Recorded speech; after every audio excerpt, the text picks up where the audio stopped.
Virgelina Sabina Marín, tejedora de historias. Lo primero que hizo esta mañana fue examinar a su vieja compañera. Palpó con sus ya aventajadas manos de casi 77 años todo su cuerpo. Hurgó sin dejar un solo centímetro, sin explorar, y se aseguró de que aquella amiga que le ayudó a levantar a su familia y a superar el desplazamiento en tierras sonzoneñas estuviera aún sagaz como en sus viejos tiempos. Todo comenzó en 1943, en una vereda llamada El Rodeo en Sonsón, Antioquia, donde nació una vigorosa niña llamada Virgelina Sabina Marín. Su infancia campesina fue igual a la de la mayoría de labriegos de la región, simple, pobre, pero llena de aprendizajes. A sus escasos 6 años, Sabina ya ayudaba a alimentar a las gallinas, los marranos y se divertía peinándoles la cola a las vacas, mientras su papá las ordeñaba. También por esas fechas, conoció las agujas de tejer, el hilo, los retazos y por primera vez en su vida se vio cara a cara con una máquina de coser en la casa de unos vecinos. Cuando tenía la edad suficiente y con la bendición de sus padres, se casó con José Libardo Valencia, también campesino, y se fueron a vivir a tierras más adentro, en una finca que no demoraron en llenar de animales, cultivos y niños. Fueron en total 6 los hijos que tuvieron, 3 hombres y 3 mujeres. Sabina se las arreglaba con lo mucho que había aprendido en su infancia sobre los quehaceres en la finca y con lo poco que había alcanzado a memorizar sobre costura. Sorteaba sus días entre la crianza de gallinas y la creación de piezas únicas de vestir para sus hijos, que cada vez se hacían más grandes. Aprendió haciendo, surcía una camisa para su hijo mayor, y si le quedaba muy pequeña, pues se la dejaba al que seguía, y si a este no le servía, al otro le serviría. Lo mismo con sus hijas. Vestidos de retazo, llenos de colores que poco encajaban en sus cuerpos lánguidos, pero que igual cubrían el frío y hermoseaban sus delgadas figuras.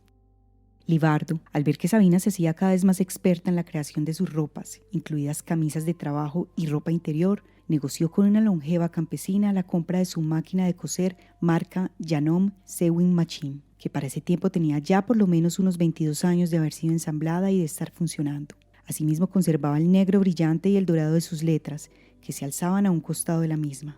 La compró y se la dio como obsequio a su esposa. Esta sería, sin saberlo aún, el escape a la realidad de Sabina y de todo lo que traería consigo el conflicto armado, los grupos guerrilleros y paramilitares a las montañas sonzoneñas. Desde el año 1996, cuando por primera vez entraron a sus montañas las autodefensas campesinas de Córdoba y Urabá, Sonsón se convirtió en la cuna de una batalla campal que se desató entre este nuevo grupo al margen de la ley y las Fuerzas Armadas Revolucionarias de Colombia, quienes por casi una década se pelearon el territorio dejando a su paso heridos, muertos, desaparecidos y un sinnúmero de efectos colaterales para los más desvalidos, que en este caso eran los lugareños como Sabina y Libardo. Sabina y su esposo aprendieron a vivir con grupos guerrilleros y paramilitares, cruzando por su finca e incluso durmiendo en ella. Al principio armaban sus tiendas de campaña y acampaban en el patio, pero con el tiempo fueron utilizando las habitaciones y cuando se percataron, ya eran ellos quienes dormían en el patio o donde pudieran darse un poco de calor. Sabina amenizaba sus días con la costura diaria, fuera a mano o en su máquina. Tejía una camisa o remendaba un pantalón, pues esto le ayudaba a sobrellevar la realidad que ahora vivían. Con los días, no pudo llegar más a su máquina. Esta estaba dentro de su habitación y la habitación estaba ocupada con algunos guerrilleros que no permitían que entraran a coser porque hacía mucho ruido y no los dejaban descansar.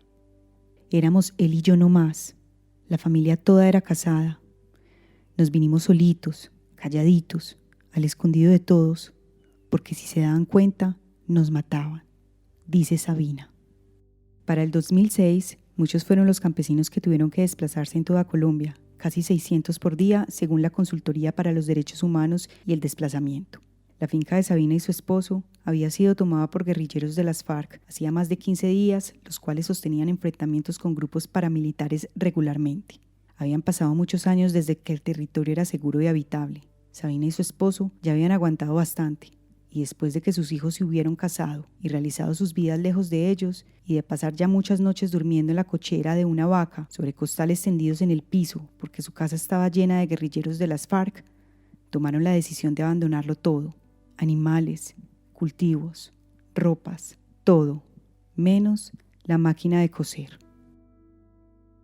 Era un día más que despertaban tendidos en la tierra mientras los guerrilleros ocupaban sus camas, e igual que los días que ya habían pasado en la misma situación, debían pedir permiso para entrar a su propia casa, a coger algo de comer y algo de ropa para cambiarse. Eran muchos los guerrilleros que se apiñaban en las derruidas paredes de la casa, casi 15 en total, y la pareja de esposos ya no era la de los vivaces jóvenes de antes. Sabina tenía 63 años de edad y no podía correr ni enfrentarse a un grupo de jóvenes armados. Es por esto que ella y Libardo habían hablado de rescatar en cuanto pudieran la máquina de coser de la habitación principal y 1 o 2 ollas de la cocina en cuanto los guerrilleros se descuidaran. El momento se dio cuando una vez más empezaron los disparos de montaña a montaña. Libardo entró corriendo a la casa para cubrirse de la balacera y aprovechó el momento para tomar de una mesa que estaba al lado de la cama la máquina de coser y la llevó rápidamente para la cochera donde estaba su esposa, tumbada y rezando, escondiéndose de los voraces proyectiles. Ese mismo día, a las 11 de la noche, empezaron a preparar todo para poderse ir. En primer lugar estaba la máquina, de la cual se ocuparía el yacano Libardo, quien pensó que era un camino muy extenso y que era mejor que Sabina llevara las 2 mudas de ropa que lograron esconder y 3 pequeñas ollas.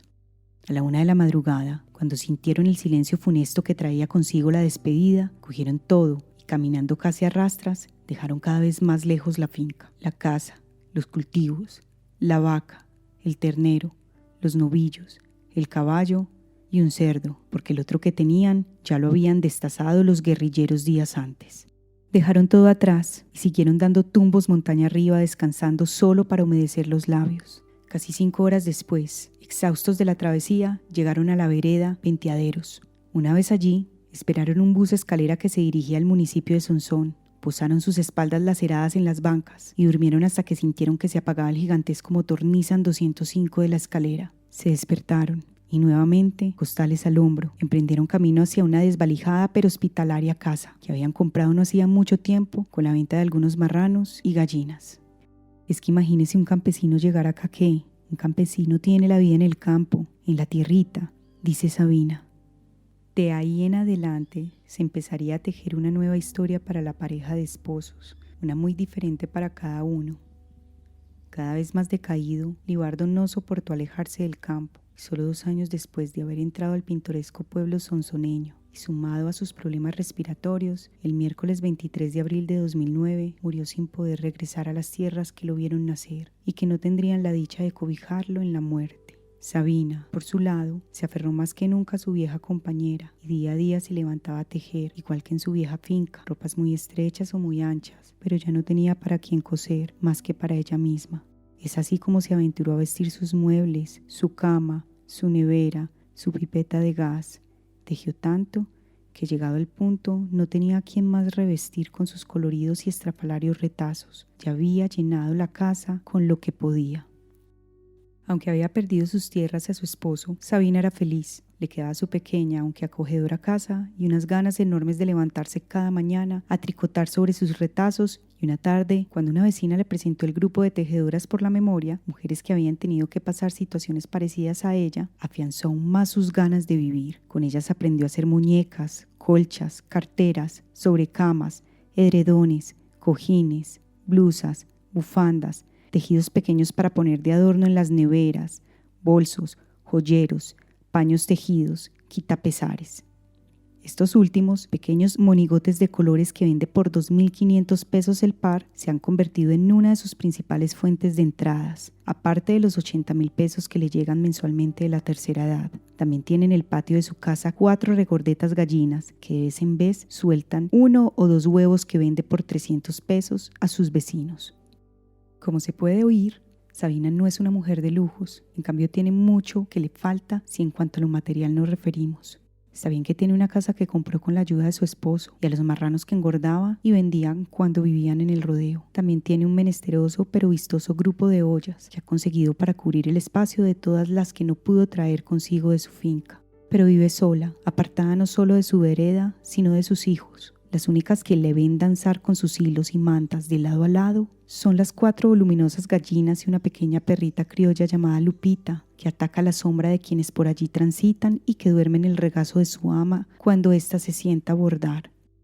Sabina vive entonces de sus monigotes, del paupérrimo aporte del gobierno y de sus 4 gallinas que cuando tienen suerte sueltan 3 huevos al día. También de sus retazos, de todo lo que amontona en su casa y que sin importar qué, sigue tejiendo cada día en su máquina de coser. Como si de eso tratara la vida, Sabina y sus amigas tejedores trenzan sobre grandes telares sus historias. Historias desgarradoras, pero también historias bellas, historias de superación e historias de vida.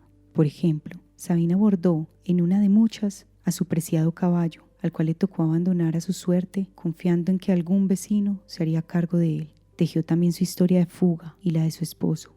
Ha tejido más de lo que sus manos le han dado, pero para eso está su vieja compañera Yanom, que con una caricia de Sabina sobre su manija comienza a tejer, comienza a dibujar puntadas sobre la tela cual lienzo.